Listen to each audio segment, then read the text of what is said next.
Hey, good morning. This is Richard Hsu, host of Hsu Untied. This morning, I'm very pleased and thrilled to have with me as my guest Ellisen Turner, who's a partner at Kirkland and Ellis. Ellisen, welcome to the program. Richard, thank you so much. It's a pleasure to be here.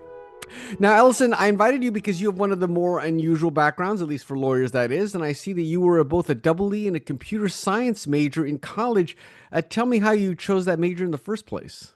I started out actually as a biomedical engineer, Hmm. is where I began because I had a biology teacher in high school who said biomedical engineering was going to be the next big thing. And she was absolutely right about that, by the way. And at the time, very few schools had the program. Hmm.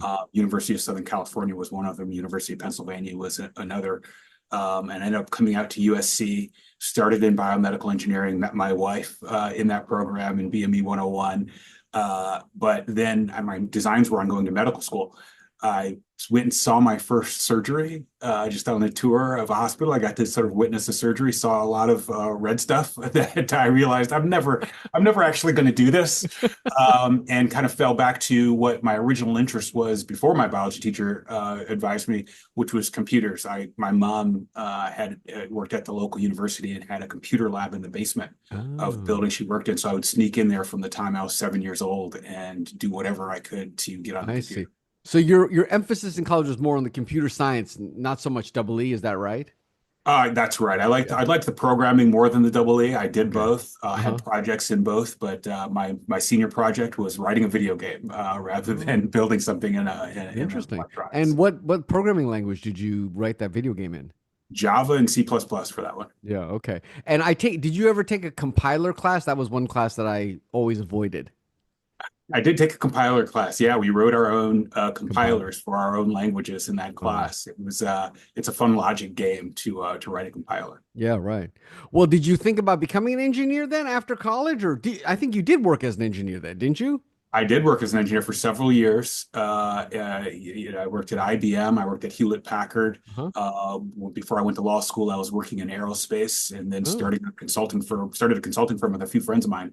huh. But we realized we couldn't shrink wrap the software we were making. It was Hmm. really consulting heavy, requiring a lot of time. And so I decided I either need to go to business school or go to law school or do something else because we're not selling software in volume like we wanted to. Interesting. Ultimately went to law school. Well, what planted that seed? Did somebody influence you or flipped a coin? What made you pick law school over business school? I had a manager at the aerospace firm that I was working with who he was a engineering manager, but he had gone to law school. I And see. he said, look, if you go to business school, the company will pay for it. And you can stay here and rise in the management ranks. Please don't do that. He said, please don't do that. He said, go to law school.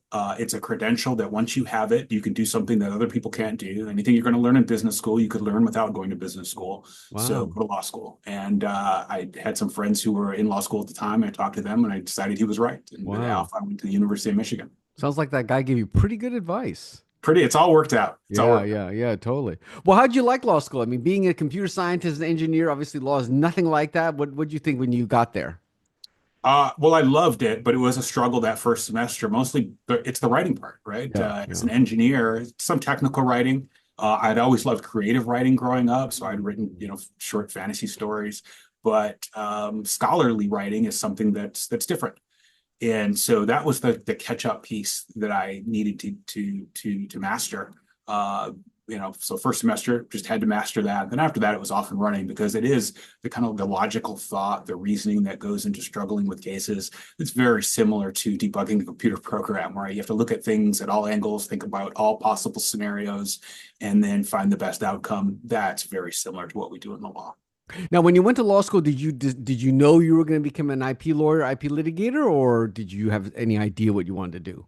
Well, since I'd had that interest in business, I actually was pretty sure that I was going to go into management consulting. And so I thought Oh, that I would go to law school, but actually go to McKinsey or Henderson oh, or something yeah. like that. Uh-huh. It wasn't until I was in law school and had my experience in, the mock trials and then ultimately clerked for a judge in Virginia that I realized, actually I love litigating. Oh, And interesting. I love arguing in court and being in court and making presentations. And so it was not part of the design, but something that the experience taught me that I could actually do. Before that, my exposure to actually being a lawyer was largely watching Law and Order, LA Law, those things growing up, where the lawyers, they really don't make mistakes, right? They never say during their oral arguments or anything like that. And I thought that this was kind of an impossible standard for me to meet.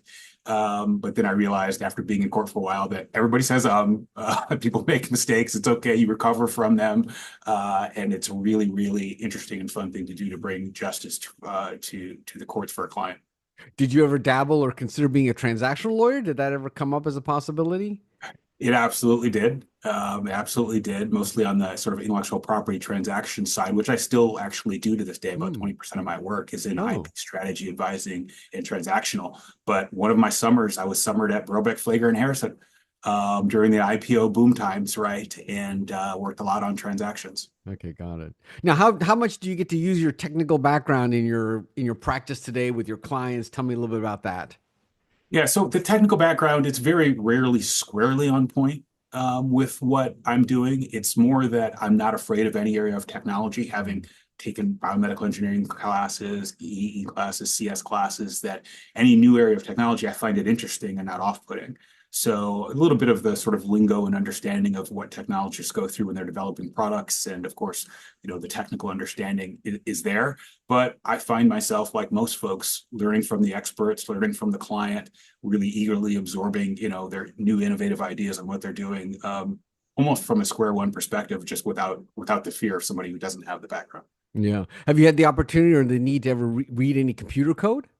Oh, absolutely. Yeah. Oh, absolutely. Yeah. I've from across the clients that I've had, it's it's fun because you actually get to learn new programming languages over time. Like I said, I was C++ and Java. Those aren't the core programming languages right now, but of course the fundamentals of programming haven't changed significantly. Yeah, So of course. there's still a lot that translates, but you still end up reading code from time to time.